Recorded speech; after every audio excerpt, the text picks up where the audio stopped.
ஹரே கிருஷ்ணா கிருஷ்ணா கிருஷ்ணா ஹரே ஹரே, ஹரே ராமா ராமா ராமா ஹரே ஹரே. குட்டி கதைகள் 426. இங்கு மத்வ ஆச்சாரியர் தமது சீடர்கள் உடன் மல்யுத்தம் செய்த கதை காண்போம்.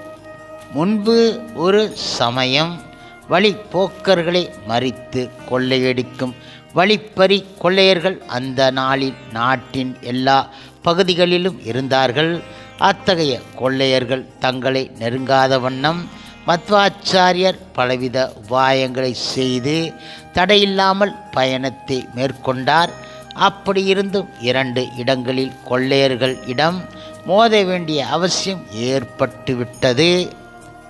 முழுமுதற் கடவுள் மற்றும் பரம புருஷ பகவான் ஸ்ரீ கிருஷ்ணரின் தூய பக்தராகிய மத்வ ஆச்சாரியரையும் அவருடைய மாணாக்கர்களையும் அடர்ந்த காட்டுப்பகுதியில் சந்தித்த கொள்ளையன் ஒருவன் அவர்களை கொன்று பொருள்களை அபகரிக்க நினைத்தான்.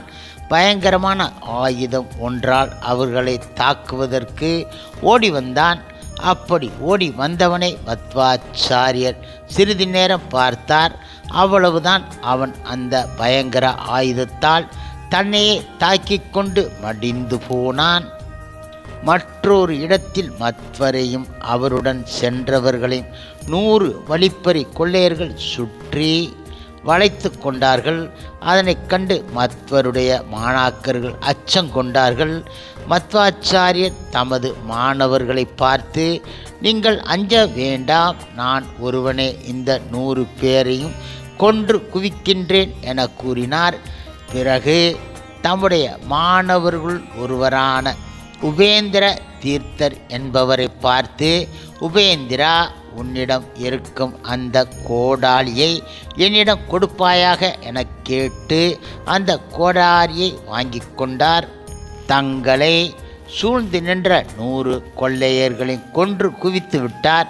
அந்த அசாதாரணமான செயலைக் கண்டு அவருடன் சென்றவர்கள் ஆச்சரியத்தால் வாய் பிளந்து நின்றார்கள். இவை போன்று இன்னும் எத்தனையோ ஆபத்துக்கள் இருந்து மத்வாச்சாரியர் தமது மாணாக்கர்களையும் காப்பாற்றினார், தம்மையும் காப்பாற்றி கொண்டார். மத்வரும் அவருடைய மாணாக்கர்களும் வழியில் இஸ்லாமிய மார்க்கத்தைச் சேர்ந்தவர்களை சந்தித்தார்கள்.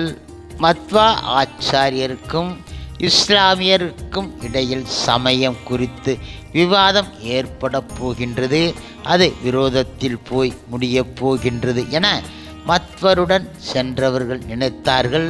அவர்களுடைய அறியாமை நினைத்து மத்வாச்சாரியர் தமது மனதிற்குள் சிரித்து கொண்டார். பின்பு அவர் இஸ்லாமியர் பேசும் உருது மொழியில் பேசத் தொடங்கினார். அதை கேட்டு மத்வருடைய சீடர்கள் வியப்பு அடைந்தார்கள். தங்கள் குருநாதர் எப்போது உருது கற்றார் என ஒருவரை ஒருவர் கேட்டுக்கொண்டார்கள். மேற்கொண்டு என்ன நடக்கப் போகிறது என்பதை காண ஆவலோடு காத்து இருந்தார்கள். தங்களுடைய தாய் மொழியான உருது மொழியில் மத்வா ஆச்சாரியர் உரையாடியதைக் கண்டு இஸ்லாமிய சகோதரர்கள் பெரு மகிழ்ச்சி அடைந்தார்கள். மத்வா ஆச்சாரியரையும் அவருடன் சென்றவர்களையும் அன்போடு உபசரித்து உதவி புரிந்தார்கள். பின்பு மத்வர் அந்த இஸ்லாமிய சகோதரர்கள் இடம் விடைபெற்று தம்முடைய பயணத்தை தொடர்ந்தார். பல நாள் பயணத்திற்கு பிறகு மத்வா ஆச்சாரியரும் அவருடன் சென்ற 15 சீடர்களும் கோவாவை அடைந்தார்கள். வழக்கம்போல் வழியில் அவர்கள் பல சோதனைகளுக்கு ஆளானார்கள். மத்வாச்சாரியர் தம்முடைய அறிவு ஆற்றலாலும் உடல் ஆற்றலாலும் தம்மிடமிருந்த தெய்வீக சக்தியாலும் அந்த சோதனைகளை வென்றார். கோவாவில் அவர்கள் 16 பேரும் சில நாட்கள் தங்கியிருந்தார்கள். அப்போது ஒரு சம்பவம் நடந்தது. அந்த சம்பவம் மத்வாச்சாரிய சீடர்களுக்கு அவர்கள் என்றைக்குமே மறக்க முடியாத ஒரு பாடத்தை கற்பித்து தந்தது. மத்வா ஆச்சாரியருடைய சீடர்கள் 15 பேருக்கும் மத்வரை பற்றி மிக மிக நன்றாக தெரியும். அவரிடம் தெய்வீக சக்தி ஒளிவிட்டு பிரகாசித்து வந்ததையும் அவர்கள் அறிவார்கள். எனினும் தங்களுடன் மத்வர் பேதம் இல்லாமல் பழகியதையும் அன்போடு நடந்து கொண்டதையும் வைத்து அந்த மகானை மிகவும் குறைத்து எடை போட்டார்கள். விநாச காலே விபரீத புத்தி என்பது பழமொழி. அவர்களுக்கு கெட்ட காலம் வந்ததால் கெட்ட புத்தி வந்துவிட்டது. அவர்கள் 15 பேரும் தேக வலிமை பெற்றவர்கள். அந்த வலிமையை குறித்து அவர்கள் மிக்க கர்வம் கொண்டார்கள். அதுவரை மத்வாச்சாரியருக்கு பணி செய்து அடக்கத்தோடு நடந்து கொண்ட அவர்கள் 15 பேரும் மத்வ ஆச்சாரியரை அலட்சியம் செய்ய தொடங்கினார்கள். அவருக்கு பணி செய்வது தங்கள் கடமை இல்லை என நினைத்தார்கள். அவருடைய சொல்படி நடக்க மறுத்து விட்டார்கள். அவர்களுடைய அறியாமை நினைத்து மத்வாச்சாரியர் தமது மனதிற்குள் சிரித்து கொண்டார். அந்த 15 மடையர்களுக்கும் பாடம் புகட்ட முடிவு செய்தார். தங்களுடைய உடல் வலிமையை குறித்து அகம்பாவம் கொண்டு இருந்த அந்த 15 பேரையும் தம்முடன் மல்யுத்தம் புரிய வருமாறு அழைத்து அவர்களுடன் மல்யுத்தம் புரிந்து வெற்றி பெற்றார். அவர்கள் கொண்டிருந்த அகம்பாவத்தை போக்கினார். தாம் யார் என்பதை உணர்த்தினார். முற்பிறவியில் தாம் பீமசேனன் என்பதை புரிய வைத்தார். பின்னர் மத்வாச்சாரியர் தம்முடைய சீடர்கள் 15 பேரையும் அழைத்து கொண்டு இமயமலையை நோக்கி புறப்பட்டார்.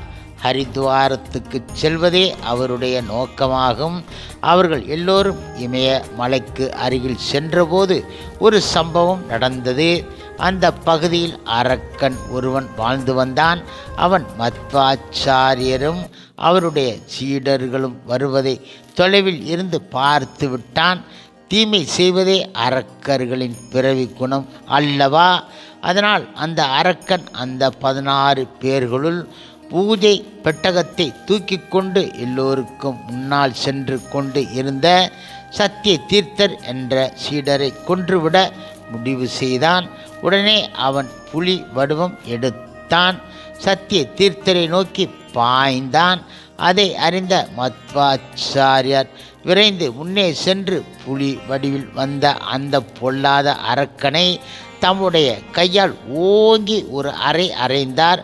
அவருடைய அறை தாங்க முடியாத அந்த அரக்கன் இரத்தம் கக்கிக்கொண்டு அந்த இடத்திலேயே இறந்து விட்டான். பின்னர் அவர்கள் எல்லோரும் ஹரித்வாரத்தை அடைந்து அங்கே சில நாட்கள் தங்கி இருந்தார்கள். அப்போது மத்வர் உண்ணா விரதத்தையும் மௌன விரதத்தையும் மேற்கொண்டு தியானத்தில் ஆழ்ந்தார். சில நாட்கள் கழிந்தன. ஒரு நாள், நீ தனியாக உடனே கிளம்பி பத்திரிக்கு செல் என ஸ்ரீமன் நாராயண் அசரீரி வாயிலாக ஆணையிட்டார். அதனை கேட்டு மத்வாச்சாரியர் மற்றற்ற மகிழ்ச்சி அடைந்தார். பின்பு அவர் தம் மாணவர்களை ஹரித்வாரத்திலே தங்க சொல்லி விட்டுவிட்டு தாம் மட்டும் பத்திரிக்கு சென்றார். அங்கு மனிதர் கண்களுக்கு புலப்படாமல் தம் சீடர்களுக்கு உபதேசம் புரிந்து கொண்டிருந்த வேத வியாசரை மத்வாச்சாரியர் கண்டு வணங்கினார்.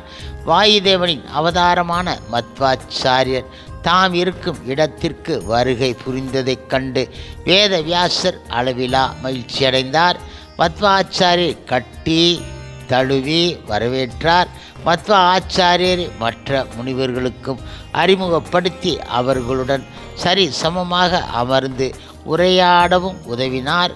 மத்வ ஆச்சாரியர் தாம் பகவத்கீதைக்கும் வேதாந்த சூத்திரங்களுக்கும் எழுதிய விளக்க உரைகளான பாஷ்யங்களையும் வேத வியாசரிடம் காட்டி அவருடைய நல் ஆசியை பெற்றார். பிறகு சில நாட்கள் அங்கே தங்கி வேதங்களின் மெய்ப்பொருளை வேத வியாசர் இடமிருந்து அறிந்து தெளிந்து கொண்டார். அது மட்டுமில்லாமல் அரவணையில் பள்ளி கொண்ட அனந்தனின் புகழ்பாடும் பிரம்மசூத்திரங்கள் மற்றும் மகாபாரதம் ஆகியவற்றின் உண்மை பொருளையும் வேத வியாசர் உரைக்க அறிந்த மத்வர் மன நிறைவு பெற்றார். வேத வியாசரை தரிசிக்கும் பாக்கியம் கிடைத்தமைக்காகவும் அவருடைய தத்துவ உபதேசங்களை கேட்பதற்கு வாய்ப்பு கிடைத்தமைக்காகவும் ஸ்ரீமன் நாராயணனுக்கு நன்றி தெரிவித்தார். சில நாட்களுக்கு பிறகு மத்வாச்சாரியர் வேத வியாசரிடம் விடைபெற்று ஹரித்வாரத்தை விட்டு திரும்பினார். அங்கு தங்கியிருந்த தம்முடைய சீடர்களை அழைத்து கொண்டு உடுப்பியை நோக்கி புறப்பட்டார். வந்த வழியில் தம்முடைய துவைத சித்தாந்தத்தை தெளிவாக வெளிப்படுத்தி புகழ் பெற்றார். அந்த சித்தாந்தத்தை நிலை நிறுத்துவதற்காக அத்வைத சித்தாந்தத்தை பின்பற்றி வந்த பண்டிதர் பலரோடு வழக்கம்போல் அவர் சொல்போர் நிகழ்த்த வேண்டிய நிர்பந்தம் ஏற்பட்டது. அதற்காக அவர் தயங்கவும் கிடையாது, மயங்கவும் கிடையாது. அயராமல் விவாதங்கள் நிகழ்த்தி வெற்றி பெற்றார். அவற்றுள் இந்திரபுரி என்ற மாய சந்நியாசியையும் புந்தரிக்கன் என்ற மாயாவதியையும் வென்றது குறிப்பிடத்தக்கது ஆகும். அந்த பயணத்தின் போதும் ஸ்ரீமத்வாச்சாரியர் ஒரு அற்புதத்தை நிகழ்த்தி அனைவரையும் வியப்பில் ஆழ்த்தினார். கோ விஷயம் என்பது ஒரு ஊர். அந்த ஊரிலிருந்த மரங்கள் பூப்பதும் கிடையாது, காய்ப்பதும் கிடையாது. அதை அறிந்த மத்வாச்சாரியர் தம் தெய்வீக சக்தியை பயன்படுத்தி அந்த மரங்களை பூக்கவும் காய்க்கவும் செய்தார். மத்வாச்சாரியின் அருள் உள்ளத்தை அறிந்த அந்த ஊர் மக்கள் அவரை போற்றி பாராட்டினார்கள். இப்பொழுது கல்யாண் என்பது ஒரு பெரிய நகரம். அந்த நகரம் அந்த நாளில் சாளுக்கிய சாம்ராஜ்யத்தின் தலை நகராக விளங்கிற்று. அந்த நகரத்தில் பல்வேறு இடங்களில் இருந்து கற்று அறிந்த பண்டிதர்கள் வந்து அத்வைத சித்தாந்தம் குறித்து விவாதித்து கருத்து பரிமாற்றம் செய்து கொள்வது வழக்கமாக இருந்தது. இப்பொழுது ஸ்ரீ மத்வாச்சாரியார் உடுப்பிக்கு திரும்பி வந்து கொண்டு இருந்தபோது அந்த பண்டிதரின் கூட்டம் கல்யாணில் கூடி விவாதித்து கொண்டு இருந்தன. அதனை குறித்து ஸ்ரீ மத்வாச்சாரியர் கேள்விப்பட்டார். அத்வைத சித்தாந்தத்தை பின்பற்றி வந்த பண்டிதர்களின் மாநாட்டில் கலந்து கொண்டு துவைத சித்தாந்தத்தை நிலைநாட்ட வேண்டுமென முடிவு செய்தார். அதனால் அவர் தம் சீடர்களை அழைத்து கொண்டு கல்யாண நகரத்திற்கு சென்றார். ஸ்ரீமத்வரின் திடீர் வருகை அறிந்து அந்த நகரில் குழுமி இருந்த பண்டிதர்கள் பரபரப்பு அடைந்தார்கள். ஸ்ரீ மத்வாச்சாரியர் அந்த பண்டிதர்களுடன் சொல்போர் நிகழ்த்தி வெற்றி கொண்டார். தம்முடைய துவைத சித்தாந்தத்தை நிலைநிறுத்தினார்.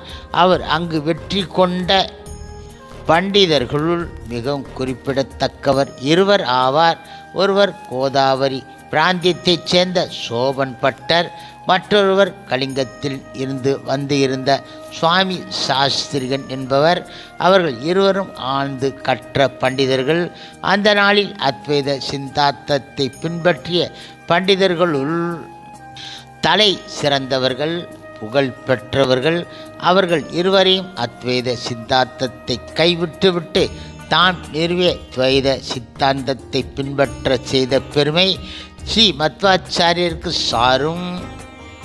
அத்வைத சித்தாந்தத்தை கை விட்டுவிட்டு துவைத சித்தாந்தத்தை பின்பற்றிய சோபன பட்டருக்கு பத்மநாத தீர்த்தர் என்றும், சுவாமி சாஸ்திரியனுக்கு நரகரி தீர்த்தர் எனவும் ஸ்ரீ மத்வர் திருநாமம் சூட்டினார்.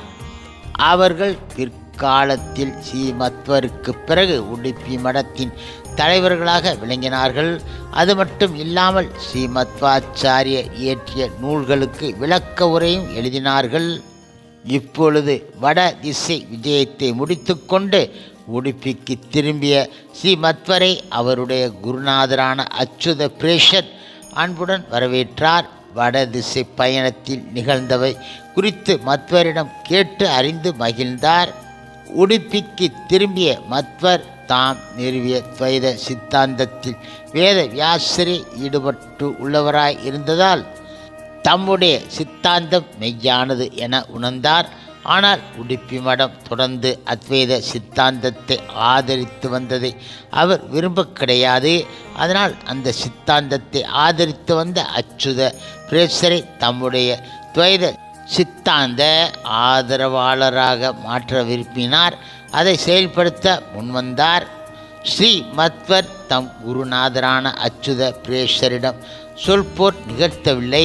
அவர் தம்முடைய சொல் ஆற்றலால் மெல்ல மெல்ல தம்முடைய துவைத சித்தாந்தத்தை அச்சுத பிரேசரின் நெஞ்சில் பதியச் செய்தார். கரைப்பார் கரைத்தால் கல்லும் கரையும் அல்லவா? அச்சுத பிரேஷரும் தம்முடைய மாணாக்கரான மத்வரின் கொள்கையில் உண்மை இருப்பதை உணர்ந்து கொண்டார். தாம் காலம் காலமாக பின்பற்றி வந்த அத்வைத சித்தாந்தத்தை கை விட்டுவிட்டு துவைத சித்தாந்தத்தை ஆதரிக்கலானார். ஆம், குருநாதர் சீடராகிவிட்டார். இப்பொழுது தனி ஒரு சித்தாந்தத்தை நிறுவும் அளவுக்கு ஆற்றல் பெற்ற ஸ்ரீ மத்வரே உடுப்பி மடத்திற்கு தலைவராக இருக்க தகுதி உடையவரென அச்சுத பிரேஷர் நினைத்தார். ஸ்ரீ மத்வாச்சாரியரை அந்த மடத்திற்கு தலைவராக்கினார். ஆம், துவைத சித்தாந்தத்தை மேற்கொண்ட உடுப்பி மடத்திற்கு ஸ்ரீ மத்வாச்சாரியர் முதல் தலைவர் ஆனார். புதிய சித்தாந்தத்தை மேற்கொண்ட மடத்திற்கு புதிய ஆச்சாரிய பரம்பரை உருவாயிற்று. ஹரே கிருஷ்ணா கிருஷ்ணா கிருஷ்ணா ஹரி ஹரி, ஹரி ராமா ராமா ராமா ஹரி ஹரி. சில பிரபுபாதரின் சேவையில் இஸ்கான் பக்தர்கள்.